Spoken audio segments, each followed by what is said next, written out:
ஐயா இப்போ பார்த்துக்கிட்டிங்கன்னா மனுஷனுக்கு 10 விரல் இருக்கு. இப்போ தினமும் காலைல ஒரு மனுஷன் எந்திரிக்கும் போதே இந்த 10 விரலை தான் முழிப்பான். அது அதிர்ஷ்டம்னு சில பேர் நினைக்கிறாங்க. ஆனால் அது இல்லை அர்த்தம். ஏன் தெரியுமா 10 விரல் இருக்கு? அந்த தாய் உன்னைய 10 மாசம் சுமந்து பெத்தெடுத்தான்றத எடுத்துக்காட்டதாயா இந்த 10 விரல் இருக்கு. அதுலயும் ஒரு சிறப்பு இருக்கு. எப்படின்னா, தூத்துக்குடி என்றால் முத்து, கை விரல்கள் என்றால் 10. ஒரு தாயவள் குழந்தையை சுமக்கும் மாதமும் 10. தாய் 10 மாசம் தான் சுமக்கா. நான் ஆயுஸ் ஃபுல்லா அந்த வயிற்றை சுமந்துக்கிட்டு இருக்கேன். ஒரு தாய் சுமந்தா அது புனித வயிறு, இது புளியோதர வயிறு. உட்காரியா. இந்த 10 விரலையும் ஒரு விசேஷம் இருக்கு. என்னன்னு கேட்டீங்கன்னா, எல்லா விரலையும் ஒரு விசேஷம் இருக்கு. என்னன்னு கேட்டீங்கன்னா, எல்லா விரலும் ஒரே மாதிரி இருக்காது. ஒவ்வொன்றும் ஒவ்வொரு மாடலில் இருக்கும். ஒன்று பெருசாக இருக்கும், ஒன்று சிறுசாக இருக்கும், ஒன்று நடு சைஸில் இருக்கும். ஏன் தெரியுமாயா அப்படி இருக்கு? ஒரு தாய் ஒவ்வொரு மாதமும் ஒவ்வொரு விதமான கஷ்டத்தை அனுபவிச்சு தாயா அந்த குழந்தைய பெத்தெடுக்கிறா. அந்த தாயில் சிறந்தது ஒரு கோயிலும் இல்லை, தந்தை சொல் மிக்க மந்திரமும் இல்லைங்க. மனைவி சொல்லே மந்திரம். அது எல்லாத்துக்கும். எனக்கு மனைவியே ஒரு மந்திரவாதியாக வச்சிருக்கான். அவன் அடினா அடி கொடுக்குறான், துவைன்னா துவைக்கிறேன், ஓடினா நான் ஓடுறேன், உட்காருனா உட்காருறேன். அதை பற்றி தான் ஐயா பேச வந்திருக்கேன். நிற்க சொன்னா நிற்கிறீங்களா? நிற்க சொன்னா நின்றுக்கிட்டு இருக்கு ஐயா. ஐயா ஆடி கழிவு இங்கே நிற்க சொல்லியிருக்கிறாங்களா? ஐயா நான் இந்த இடத்துக்கு நான் அவளை கூட்டு வர முடியாது ஐயா. சரி சரி. அவளை பார்த்தோன்னா எனக்கு பேச்சு ஓடாது மொத்தத்தில். ஐயா ஆடி கழிவு வந்துட்டுனா ஆடி போயிடுது ஐயா. ஆடி கழிவுக்கு ஒரு சேலை கேட்கா, ஆடாத கழிவுக்கு ஒரு சேலை கேட்கா. அவளுக்கு அன்றைக்கி பிறந்த நாள், ஒரு சேலை எடுத்தாங்கன்னா ஒரு 15 நாள் கழித்து எனக்கு பிறந்த நாள். எத்தனை உங்கள் பிறந்த நாள்னா என்ன வேணும்னே? சேலை வேணும்னா. சேலை நான் கெட்டப்படாதுன்னே, எனக்கு எடுத்தாருன்னா. அவள் பிறந்த நாளைக்கு ஒரு சேலை, என் பிறந்த நாளைக்கு சேலை. போன மாதம் திடீர்னு எந்திரிச்சா, எத்தான் பிறந்த நாள்னா. யாருக்குன்னே? அஜித் குமாருக்கு பிறந்த நாள்னா. அவர் பிறந்த நாளுக்கு உனக்கு என்னமா சம்மந்தம் இருக்குன்னே. அஜித் ரசிகர் ஒரு சேலை எடுத்தான்னா. 8 சேலை எடுத்து கொடுத்துட்டு நான் சீரழிஞ்சிக்கிட்டு இருக்கேன். வீட்டில் வந்து நிம்மதியாக இருக்க முடியுதா ஐயா? வீட்டில் நிம்மதியாக இருக்க முடியுதா? சேரை ஓட்டு உட்காந்துருக்கேன். எனக்கு 2 பையன் இருக்கான். விளங்காத பையன் 2 பையன் இருக்கான். ஆமாம், விளங்காத பையன். ஆமாம் ஐயா. அப்பனை பிள்ளைதான பிள்ளை இருப்பான். என்ன செய்யறது? நான் வீட்டில் சேரை போட்டு உட்காந்துருக்கேன், பேப்பரை பார்த்துக்கிட்டு இருக்கேன். என் பையன் ஓடி வரான், சின்ன பையன். என் வீட்டுக்காரி உட்காந்துருக்கா. என் பையன் சொல்லுதான், பக்கத்து வீட்டு பாபு வீட்டுக்கு போயிருந்தேன். பாபு அப்பா போட்டோவில் பல்ப் மாட்டியிருக்காங்க, சீரியல் செட்லாம் மாட்டியிருக்காங்க. அப்பா படத்துக்கிட்ட லட்டு ஜிலேபிலாம் படையல் பண்ணி வச்சிருக்காங்க. நம்ம அப்பாவுக்கு என்னைக்குன்னு கேட்கான். உடனே என் வீட்டுக்காரி சொன்னா, அதெல்லாம் செத்த உறவு தான் வைக்கணும்னா. என் பையன் கேட்கான், அடுத்தால நம்ம அப்பா என்னைக்கு சாவான்னு கேட்கான். என் வீட்டுக்காரி சொல்றா, அப்பா அதெல்லாம் காலம் கனின்னு வைப்பாங்க. என் பையன் கேட்கா, எப்போ கனியுங்க? கூடிய சீக்கிரத்தில் உங்கள் அப்பனை முடிச்சிருதேங்க. இதுதாயா சொல்லுதே. சில ஆட்களுக்கு மனைவி சொல் மந்திரம், எனக்கு மந்திரவாதியாக வச்சிருக்கீங்க. இன்னைக்கு காதல் எப்படி தெரியுமாயா இருக்கு? பஸ்ஸில் பார்த்தீங்கன்னா தெரியா இன்னைக்கு காதல் எப்படி இருக்குன்னு. பஸ்ஸில் ஏறின உடனே பின்னாடி ஏறணும்னா கண்டக்டர் கேட்பாரு, எங்கப்பா போகணும் அப்படின்னு. இவன் உடனே பின்னாடி இருந்துட்டு மஞ்சள் கலர் சுடிதார் முன்னாடி இருக்கலாம், அது பக்கத்துல போணுங்க ஐயா. நேரம் மஞ்சள் கலர் சுடிதார் பக்கத்துல வாரான். பக்கத்துல ஒரு தாத்தா இருக்காரு. நீ யாரப்பா பாக்க அப்படின்னு கேட்காரு. உடனே அவன் சொல்ற, அண்ணா இருக்குல்ல மஞ்சள் கலர் சுடிதாரு, அது ஏன் ஆளு, அது ஏன் ஆளு. அப்ப அது பக்கத்துல ஒரு ஆரஞ்சு கலர்ல டிஷர்ட் போட்ட ஒரு பையன் அவளையா பாத்துக்கிட்டு இருக்கானே, அது யாருப்பா அப்படின்னு அவரு கேட்காரு. அது அவ ஆளு, அது அவ ஆளு. அவ உன்னை பார்க்கவே மாட்டுக்காடா, நீ தானடா பார்த்துக்கிட்டே இருக்க, என்னடா ஆச்சுன்னு அவரு கேட்காரு. இவன் சொல்றான், கண்ணன் என்ன சொன்னார்? கடமையை செய், பலனை எதிர்பார்க்காதே. ஆனா அந்த சீதா என்ன தெரியுமா சார் சொன்னா? என்ன சொன்னா? காதல் செய், ஆனா கல்யாணத்தை மட்டும் எதிர்பார்க்காத செல்லும் அப்படின்னு சொல்லிட்டு போய். இந்த கட்டண காதல் நம்மளுக்கு தேவையா? அழகி பார்த்து வரணும்யா. அன்னைக்கெல்லாம் காதலை பார்த்தீங்கன்னா கோயில்ல தான் நடக்கும். ஏன் தெரியுமா? கோயில் வந்து எவ்வளவு புனிதமானதோ அதே மாதிரி காதலும் புனித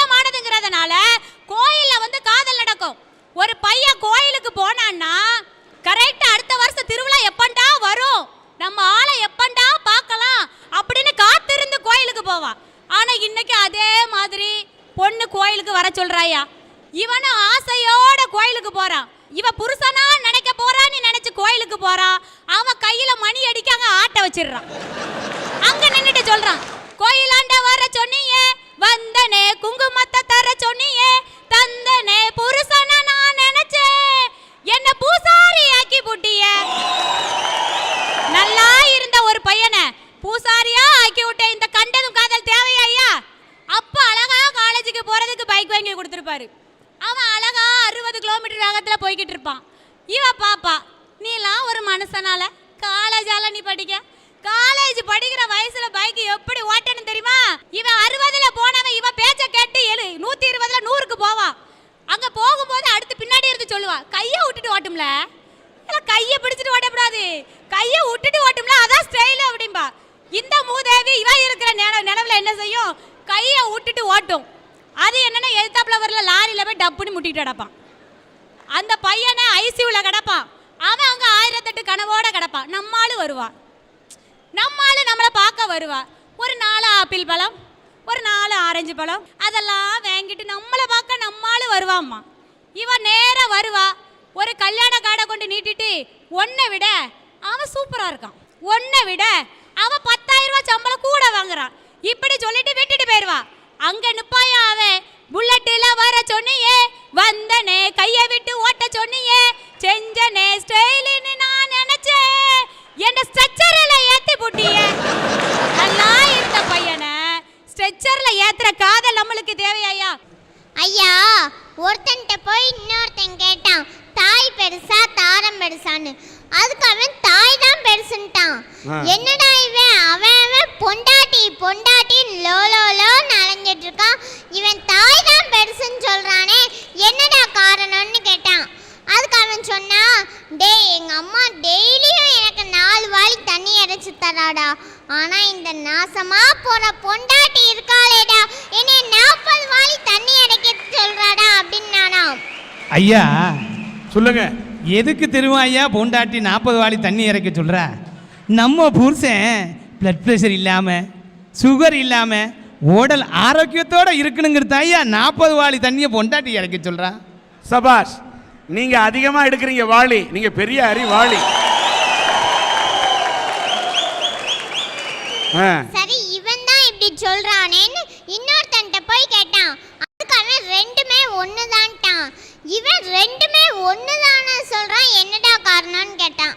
அதுக்கு அவன் சொன்னா, தாய் வந்து பொமேரியன் மாதிரி குறைக்கும் ஆனா கடிக்காது, ஆனா இந்த பொண்டாட்டி இருக்காளேடா டாபர்மேன் மாதிரி குறைக்கிறதுக்குள்ள கடிச்சு பெராண்டி எடுத்துரும் நானா சார். இதான் தாய்க்கும் தாரத்துக்கும் உள்ள வித்தியாசம். இதை நீ சொல்றதுல அந்த மனுஷனுக்கு எவ்வளவு சந்தோஷம் பாரு. ஐயா, ஆம்பளையெல்லாம் எதுக்கு தெருவில் நிற்கான் தெரியுமா ஐயா? என்ன என்ன என்ன? எங்க ஆம்பளையெல்லாம் யோக்கியம் ஐயா. கணவன் மாதிரி இருக்கான் பார்த்தீங்களா, அவன்லாம் யோக்கியம் ஐயா. எல்லாரும் குடிச்சுக்கிட்டு இருக்கான், ஏன் தண்ணி அடிக்கான்? எந்த கணவனாவது காலையில் தண்ணி அடிச்சிருக்கானா? அடிக்க மாட்டான். சாயந்தரம் எதுக்கு அடிக்கான்? ஏன்? வீட்டுக்குள்ள போகணும், தேர போனா தூக்கி போட்டு கொன்னுதான். அந்த பேரை சமாளிக்க பிசாச போட வேண்டியது இருக்கு. அதனால தாயா நாங்க தண்ணி அடிச்சுட்டு திரும்பிட்டு இருக்கோம். டாஸ்மார்க்கு இப்படி ஒரு மேட்ரு வச்சிருக்கே ஐயா. உனக்கு தாயா பொண்ணு பெரிய மார்க்கு. உனக்கு ஏன் தொப்பை வந்ததுன்னு எனக்கு இப்பதான் தெரியுது. சொல்லு ஐயா. கோழியை எப்படி தூக்கணும்? காலை பிடிச்சு தூக்கணும். ஆமா. முயலை எப்படி தூக்கணும்? காதை பிடிச்சு தூக்கணும். வாத்தை கழுத்தை பிடிச்சு தூக்கணும்.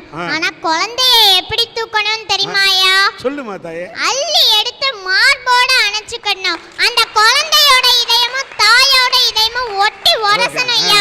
அதனாலதான் தாய்க்கு அவ்வளவு சிறப்பு. அதனாலதான் தாயின் சிறந்தது ஒரு கோவிலும் இல்லை, தந்தை சொல் மிக்க மந்திரம் இல்லை. வாழ்க தாயே. ஐயா, பிளாஸ்டிக்கை பற்றி உங்கள் எல்லாத்துக்கும் தெரியும். இப்போ சமீப காலமாக தான் இந்த பிளாஸ்டிக் வந்து நிறையாவே வந்துட்டு. எப்படி தெரியுமா? கடையில் போய் ஒரு ஜாமான் வாங்கினா ஒரு பிளாஸ்டிக்கு கவர் கொடுங்க, எப்படி பிளாஸ்டிக்கு கவர் கொடுங்கன்னு கேட்பான். அந்த கடைக்காரன் சொல்லுவான் பிளாஸ்டிக் கவர் இல்லைன்னு. உடனே நம்ம ஆள் புத்திசாலி என்ன பண்ணுவான்?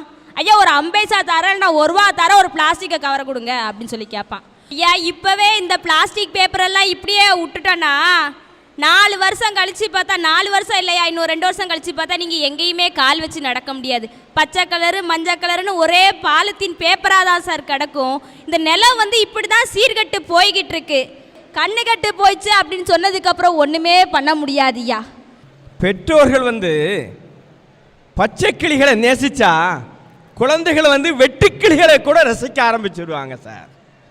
அந்த அளவுக்கு குழந்தைகளுக்கு உதாரண புருஷர் யாருன்னு சொன்னால் பெற்றோர்கள் தான். எங்கள் மாவட்டத்தில் ஒரு பொண்ணு 7வது வகுப்பு தான் படிச்சுக்கிட்டு இருந்தா. அந்த பொண்ணோட பேர் மாசா நசீம். அந்த பொண்ணு ஸ்கூலில் படிச்சுட்டு இருக்கும்போ ஒரு நாள் ட்ரெயினில் போகிறா. நாமளும் போகிறோம், ட்ரெயினில் இறங்கி வரோம். அந்த பொண்ணுக்கு ட்ரெயினில் இருந்துட்டு ஒரு யோசனை வந்துச்சு பார்த்துக்கோங்க. அந்த ட்ரெயினில் இருக்கக்கூடிய அந்த ட்ரைனேஜ் கழிவு இருக்குது பார்த்தீங்களா, இதை சுகாதாரமாக எப்படி கொண்டு வர்றது இன்னும் யோசிச்சா. அவ யோசிச்ச முடிவு தான் இன்னைக்கு அமுல்படுத்தக்கூடிய டாய்லெட் டெக்னாலஜி. அந்த பொண்ணு கண்டுபிடிச்சிட்டா இதை எப்படி அமுல்படுத்துறது, எப்படி வெளியில் கொண்டு வர்றது. தன்னுடைய பெற்றோர்கிட்ட சொன்னா, அந்த பெற்றோர்கள் என்ன செய்தாங்கன்னு சொன்னா, அவளை கூட்டிட்டு டெல்லிக்கு போனாங்க. அன்னைக்கு இருந்த பிரசிடென்ட் அப்துல் கலாம்கிட்ட டெமோ பண்ணி காணிச்சா. அன்னைக்கு இருந்த ரயில்வே மினிஸ்டர்கிட்ட டெமோ பண்ணி காணிச்சா. இன்னைக்கு அரசாங்கம் என்ன சொல்லுதுன்னு சொன்னா, இன்னும் 5 வருஷத்துக்கு உள்ளாடி அந்த டாய்லெட் டெக்னாலஜியை இந்திய ரயில்வே அத்தனையும் அமுல்படுத்தினான்னு கவர்மெண்ட் சொல்லியிருக்குன்னா, அந்த தாயும் தந்தையும் கொடுத்த ஊக்கத்தினால தான் அவளால் சாதிக்க முடிஞ்சதுங்க. கழிஞ்ச அக்டோபர் மாதம் நம்ம டெல்லியில் ஒரு சமிட் நடந்து, வேர்ல்டு டாய்லெட் சமிட். அதில் 46 நாடு கலந்துக்கிட்டுங்க. இந்தியா சார்பில் கலந்து கொண்டது யாருன்னு சொன்னா, இன்னைக்கு 10th ஸ்டாண்டர்ட் படிக்கக்கூடிய அந்த மாசா நசீம் தான். அவளுக்கு ஒரு கின்னஸ் அவார்டு கூட அண்மை இனி கிடைக்க போகுது. எதுக்குன்னு சொன்னா, உலகத்திலேயே சின்ன வயசுல ஒரு வேர்ல்டு சமிட்டில் கலந்து பேப்பர் சப்மிட் பண்ண பொண்ணு இந்த அவார்டு அந்த பொண்ணுக்கு கிடைக்குதுன்னு சொன்னா, காரணம் அந்த பொண்ணுக்கு தாயும் தந்தையும் தாங்க. ஏன் நீங்க எங்கேயே சொல்றீங்க? முத்துநகரில் வெண்பா என்ற ஒரு பெண் நீச்சல் போட்டியில இன்றைக்கு எதிர்நீச்சல் அடித்து வென்று மேடையில நின்று காட்டியிருக்கிறார். அதுக்கும் தாயும் தந்தையும் தான் காரணம். அதனால தான் தாயும் தந்தையும் காரணம். இந்த தாய் மண்ணாகிய தூத்துக்குடியும் ஒரு காரணம்.